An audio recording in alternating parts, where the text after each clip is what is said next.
नमस्कार। चलिए 18 अप्रैल 2026 की सबसे जरूरी खबरों को समझते हैं जो सीधी सीधी यूपीएससी की तैयारी के लिए महत्वपूर्ण हैं। आज की हमारी चर्चा इन विषयों पर केंद्रित रहेगी। ये सारे टॉपिक्स सीधे यूपीएससी सिलेबस से जुड़े हुए हैं, जिससे रिवीजन में आसानी हो। तो सबसे पहले बात करते हैं भारतीय राज व्यवस्था की एक बहुत बड़ी डेवलपमेंट की। एक बेहद अहम संवैधानिक संशोधन बिल जो पास नहीं हो सका। आखिर क्यों और कैसे? चलिए देखते हैं। स्क्रीन पर जो नंबर दिख रहे हैं 298 पक्ष में और 230 विपक्ष में, ये उस बिल के हैं जो 33% महिला आरक्षण लागू करने के लिए था। पहली नज़र में लगता है कि बिल के पक्ष में ज़्यादा वोट हैं, पर असल कहानी इन नंबरों के पीछे है। और देखिए असली मुद्दा यहीं पर है, प्रक्रियात्मक विफलता। बिल को साधारण बहुमत तो मिल गया, लेकिन संविधान में संशोधन के लिए जो विशेष बहुमत चाहिए होता है वो ये हासिल नहीं कर पाया। ये प्रीलिम्स के लिए एक बेहद जरूरी तथ्य है, इसको गांठ बांध लीजिए। अनुच्छेद 368 के तहत विशेष बहुमत का मतलब क्या है? सदन की कुल संख्या का बहुमत और साथ ही वोटिंग में मौजूद सदस्यों का कम से कम 2/3 बहुमत, दोनों शर्तें पूरी होनी चाहिए। तो आखिर ये बिल गिरा क्यों? इसके पीछे बहुत गहरे मुद्दे थे, जैसे कि इसे 2026 के बाद होने वाले परिसीमन से जोड़ना, दक्षिणी राज्यों की ये चिंता कि उनका प्रतिनिधित्व कम हो जाएगा, और आरक्षण के अंदर ओबीसी सब कोटे की मांग का न होना। और इस विफलता से जो बड़ी तस्वीर सामने आती है वो थोड़ी चिंताजनक है। संसद में महिलाओं के प्रतिनिधित्व में भारत दुनिया में 147वें स्थान पर है।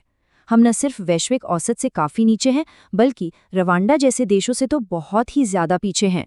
चलिए अब अंतर्राष्ट्रीय मंच पर चलते हैं और देखते हैं कि कैसे पश्चिमी एशिया में एक संकट भारत की विदेश नीति की परीक्षा ले रहा है।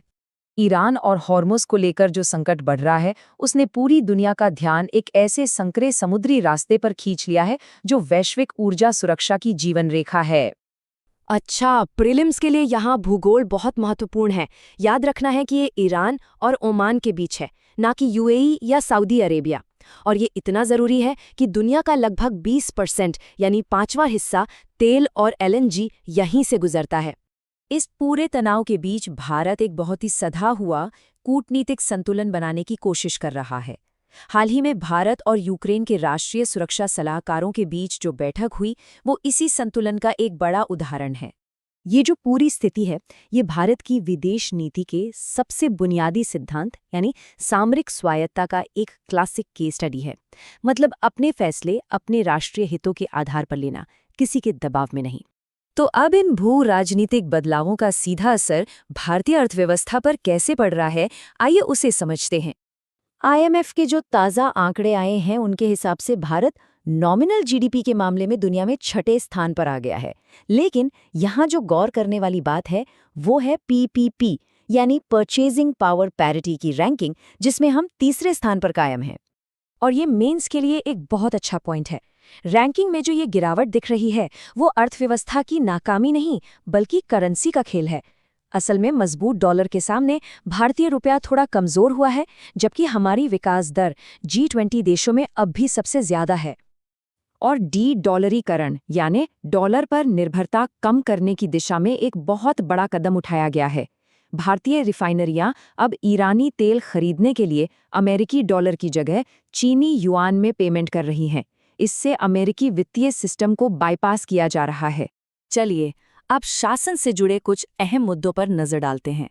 पहले एक बड़ी टेक गवर्नेंस चुनौती को देखेंगे और फिर एक ऐसे ऐतिहासिक फैसले को समझेंगे जिसने भारत की अर्थव्यवस्था की शक्ल ही बदल दी। टेक्नोलॉजी और शासन की दुनिया में एक बड़ी खबर चल रही है। ये है गृह मंत्रालय और एक्सकॉर्प के बीच का टकराव। मामला सेफ हार्बर के नियम और ऑनलाइन कंटेंट की जिम्मेदारी को लेकर है। और अब थोड़ा इतिहास की तरफ चलते हैं। आज हम जिस वित्तीय समावेशन यानी फाइनेंशियल इंक्लूजन की बात करते हैं, उसकी जड़ें कहीं ना कहीं 1969 के उस ऐतिहासिक और काफ़ी विवादास्पद फैसले में है जब 14 बड़े बैंकों का राष्ट्रीयकरण किया गया था। चलिए अब आते हैं सबसे ज़रूरी हिस्से पर, प्रैक्टिस कॉर्नर, ताकि आज जो भी हमने सीखा है वो परीक्षा के लिए पक्का हो जाए। मेंस के लिए इस सवाल पर जरूर सोचिएगा, ये जो महिला आरक्षण बिल पास नहीं हो पाया, ये कैसे प्रातिनिधिक न्याय यानी महिलाओं के हक और संघीय चिंताओं यानी राज्यों के डर के बीच के टकराव को दिखाता है, इसका विश्लेषण करना होगा। और दूसरा सवाल अर्थव्यवस्था से जुड़ा है। डी-डॉलरीकरण भारत के लिए एक रणनीतिक जरूरत तो है, लेकिन चीनी युआन पर निर्भर होने के अपने अलग तरह के जोखिम हैं। इसके पक्ष और विपक्ष दोनों पर विचार करना होगा। अब जल्दी से कुछ प्रीलिम्स ट्रैप्स देख लेते हैं जहां अक्सर गलती होती है। पहला, याद रखिए 2023 का महिला आरक्षण एक्ट 106वां संशोधन था और जो बिल अभी फेल हुआ वो 131वां था। दोनों में कंफ्यूज नहीं होना है। और दूसरा ट्रैप, इंटरनेट कंपनियों को जो सेफ हार्बर मिलता है वो आईटी एक्ट के सेक्शन 79 में है, सेक्शन 66A में नहीं, जिसे तो सुप्रीम कोर्ट रद्द कर चुका है। तो इसी के साथ आज का ये विश्लेषण समाप्त होता है। रिवीजन जारी रखिए। तो ये थी आज की मुख्य खबरें, लेकिन अगर आप और डिटेल में जाना चाहते हैं तो इस पूरे एनालिसिस की पीडीएफ, जिसमें डिटेल्ड नोट्स और प्रीलिम्स के लिए एमसीक्यूज भी शामिल हैं, वो आपको हमारे टेलीग्राम चैनल पर मिल जाएगी। आप स्क्रीन पर दिए गए क्यूआर कोड को स्कैन कर सकते हैं या फिर डिस्क्रिप्शन और बायो में दिए गए लिंक पर क्लिक करके चैनल से जुड़ सकते हैं।